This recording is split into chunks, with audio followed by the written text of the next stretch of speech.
fashion should be fun, fashion should be fluid, it should be effortless, and most of all, it should be inclusive.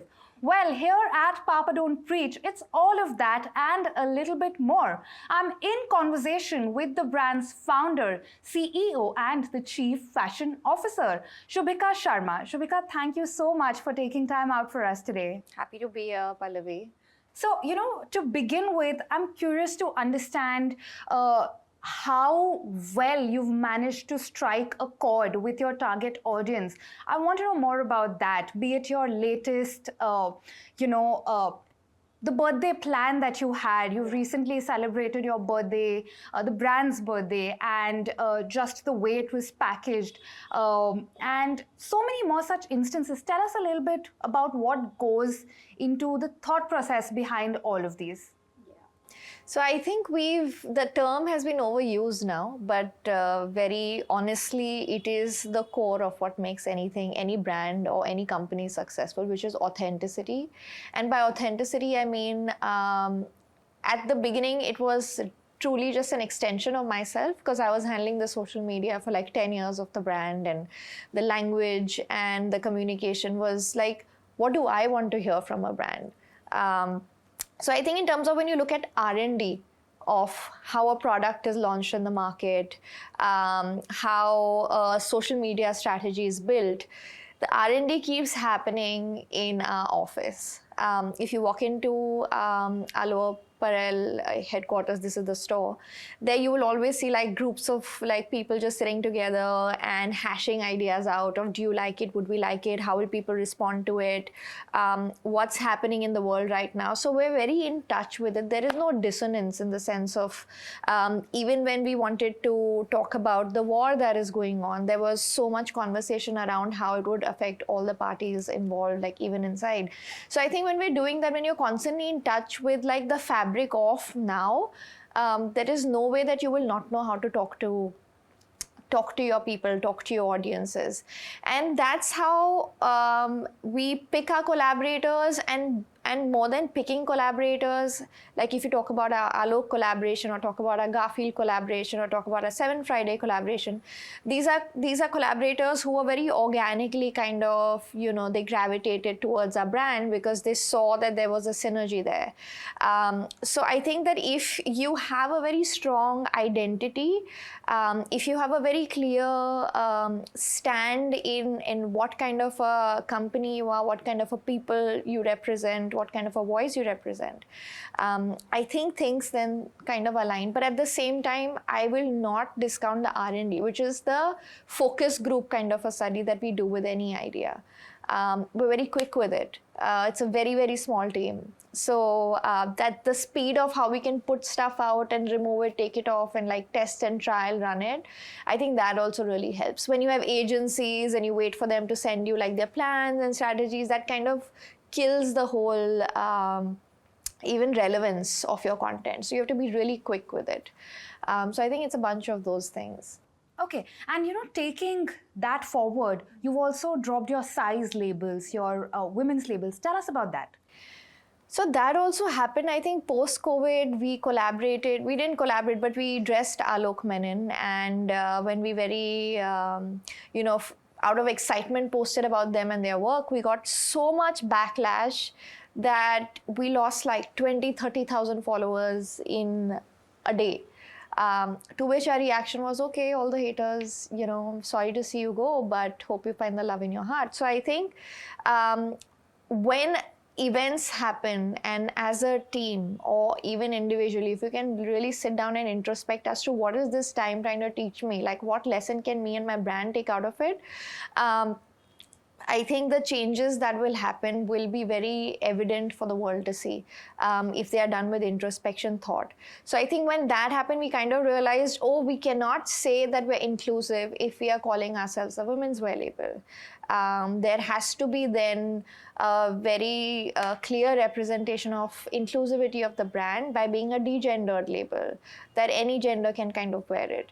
And that's very tricky to do with bridal cholis, and where you need the kind of padding and you need the kind of fit and stuff like that, where the outfit very evidently looks like it has to fit a certain body type. But at the same time, like, it's not a perfect system. I wouldn't say our size label really solves the whole problem altogether, or that suddenly by changing the label on a garment we're inclusive. I think it just takes so much of what is your social media saying, what is your store team saying when people are coming in, what is your digital team connecting and saying what are the words we're using. So it actually takes a very, very long time for any change to happen. So I don't think it's a foolproof change or like 100% change, but I think it's definitely a step forward. And the change can only happen when a whole lot of brands, as an industry, we make the change happen. So that was the intention, that what we're saying, the people we're collaborating with, the people we're dressing, are we doing honestly right by them at like right down to the last level of when somebody walks into the store, what is their experience when they pick my garment, versus me just saying, oh, I'm dressing like I'm an ally online. Okay, but I'm curious to understand, see, at the end of the day, you're also running a brand, a business. Are these moves sometimes risky? So far for our brand, these moves haven't been risky. But to make the changes happen can be expensive. Like, we had to change all the size labels of all our garments across channels and across stores and things like that. So it's expensive. But I think that this move, because luckily right now social media is so powerful that you can really tell your story very honestly. And if you do it honestly, people will connect and respond back. Like, I was sharing the story with Alok 2 years after the incident happened. There were 3 brides we interviewed for a bride series, and they said, I decided to be a Papa Don't Preach bride after seeing how you all dressed Alok. So this was a cis-het woman having a traditional marriage to a man, but she wanted to wear Papa Don't Preach because of our association with Alok. So in that sense, it isn't risky ever to communicate honestly that fashion in itself, like, people kind of have built up the fashion brand to say that fashion should dictate how skinny I should be or what gender I should be. But fashion was always about dressing the body. We were here to serve you. We were here to serve the customer. The garment was there to dress your body. But somehow now, over time, it's become that you walk in, if it fits you, it fits you. If it doesn't, then lose some weight. So by breaking that, by saying that we are here to serve you, we are here to dress you, I think that we've only got very, very positive and happy, deep connections with our community. That brings me to my next question. I want to know, what is your customer profile like? What's their age group? Tell us a little bit about that. So because we fit into the luxury bracket in our pricing of couture, I think that now, when I had started as a high street boy label, it was obviously like, say, 20 to 30. But now my TA would very definitively be 25 to 45 to 50, because now women are also spending a lot more on how they want to look and feel even after they've had their kids, which used to be very different some years ago. So yeah, I think that the TA would be that now. And another thing that you did touch upon, so you started off as a high street fashion brand. Yeah. What changed? What made you want to switch to the luxury bracket? It's just so exciting that my journey has allowed me to pivot so many times. And I think that's what's actually the juice of building your own brand or being an entrepreneur. Like, you can make these pivots happen really quickly. I started Papa Don't Preach when I was about 21, and I had just come back from London, and I thought, India needs me. Because it doesn't have any high streetwear brand. It didn't even have a Vero Moda, or it didn't have a Zara. It had none of that. And I was like, And I was studying in London, and I'd seen Topshop and River Island. I was like, oh my God, like India doesn't know, like they don't know, like I'm the only person who knows that they need high street. So I came back and I launched, I was one of the first independent labels in India to start an e-commerce brand which was made to measure. And it was a high streetwear label. And from the first day onwards, I've got a lot of love for aesthetic. But what would happen was that my customers would on the site say, can you also make me a sari?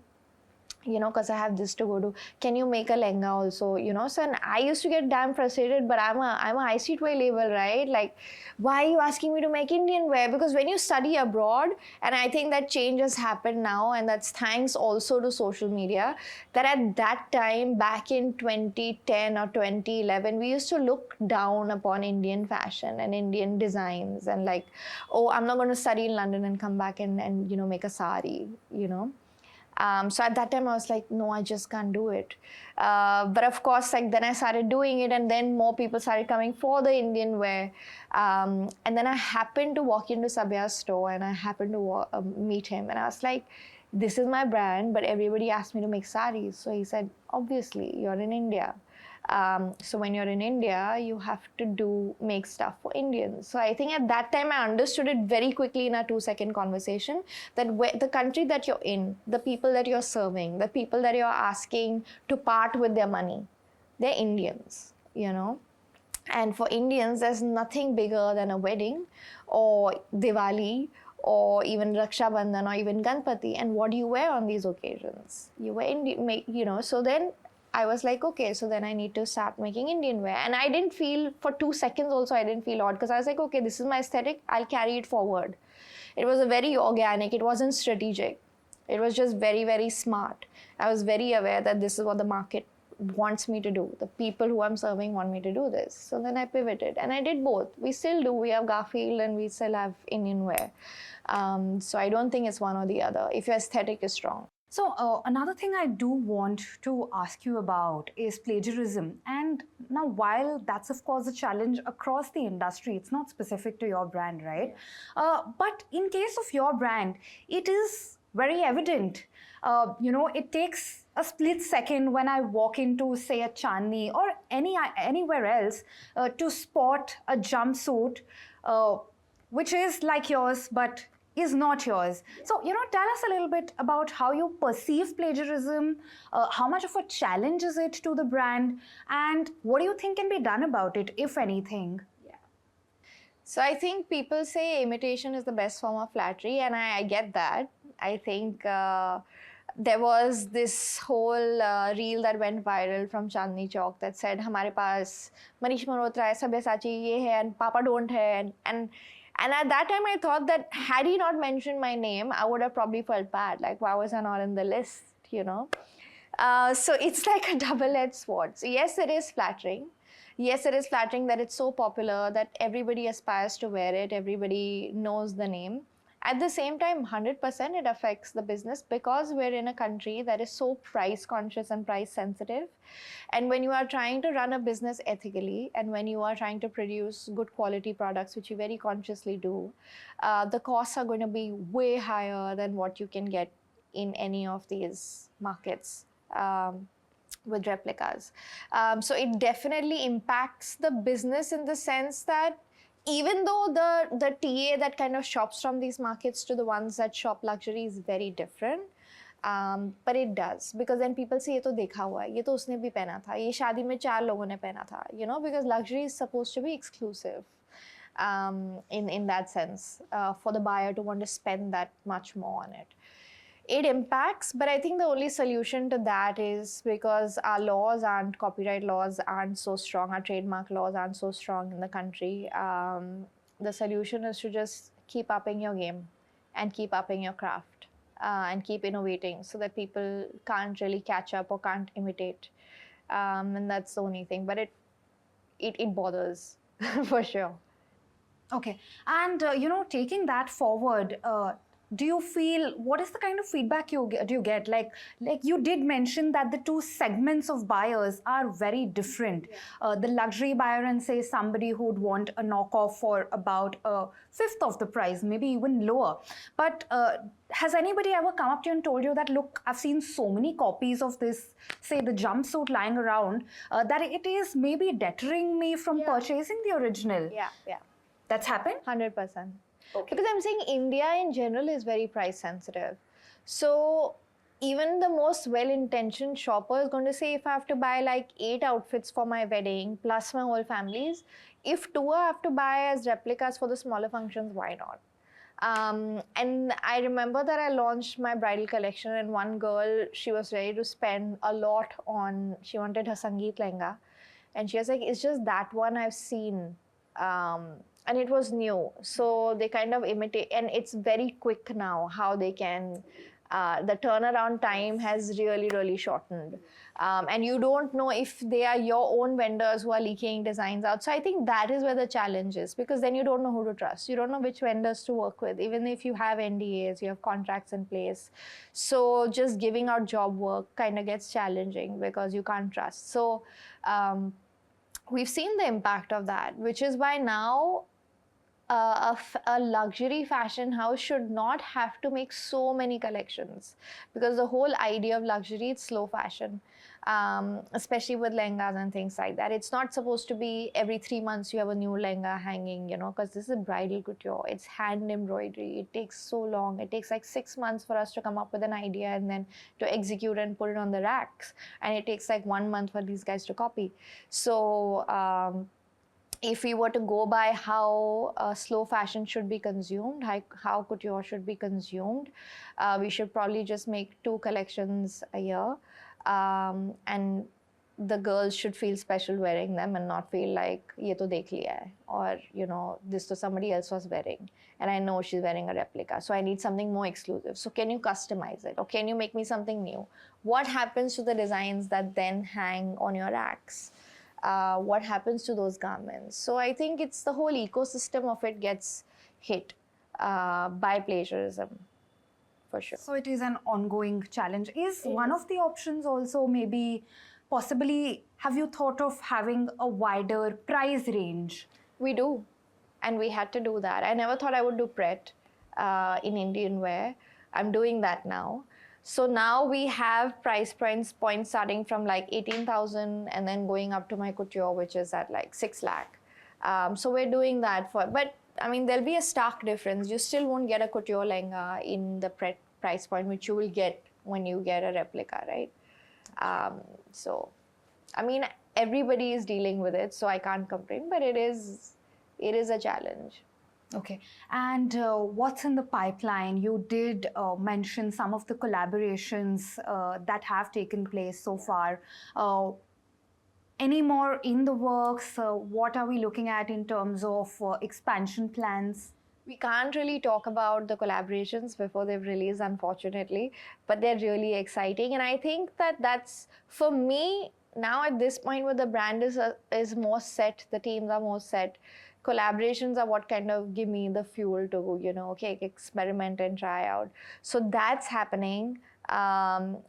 But what is really thrilling is the Delhi store that's going to come up, because it's going to be huge. And I say huge not to just show off the size, but the fact that I'll get to display all my various lines. Because if you see, we do bags, we do shoes, we do Pret, we do Western, we do Indian demi couture, and we do couture. So the space for people to be able to come in and experience our universe and experience our garments, because often it is, some people find it overwhelming in a smaller store. So for me to create that experience of what a Papa Don't Preach world really looks like, that's what I'm going to be able to create in the Delhi store. I do want to know more about what's in the horizon for the future. Expansion plans. You did touch upon a new store, new product launches, new collaborations. So for us, entering the US market a lot more strategically is on the cards for me personally, to take the brand there through trade fairs and through fashion weeks. So that is what we are targeting next. for the brand. And there was another thing I was going to say, but it's just totally my ADHD has blanked my brain. Okay, all right. You can think about it and come back to that. Okay, so Papa Don't Preach in the US now. That sure is exciting, and that's, I think, a great note to be wrapping up on. Thank you so much for taking time out for this. This was extremely interesting and insightful. Thank you, Pallavi. It was amazing chatting with you about the brand and all that's to come. And I hope you follow our journey because it's going to be an exciting one. Okay, and before we wrap up, I do want to ask you, what was the thought process behind the name? I knew that it had to come from music. I love dancing, and the second I listen to any song, I kind of start visualizing. I see colors and I see movement. That's how I design. So I sat with my playlist, and the first name that popped out was between Lucy in the Sky, and the second was Papa Don't Preach. And I was like, that is me. And I think it was the best decision that I ever made. Well, a new store coming up in Delhi, more collabs in the pipeline, and of course, expansion plans for the US. That's indeed an exciting note to be wrapping up on. Thank you so much, Shubhika, for taking time out. And thank you so much for watching. Stay tuned.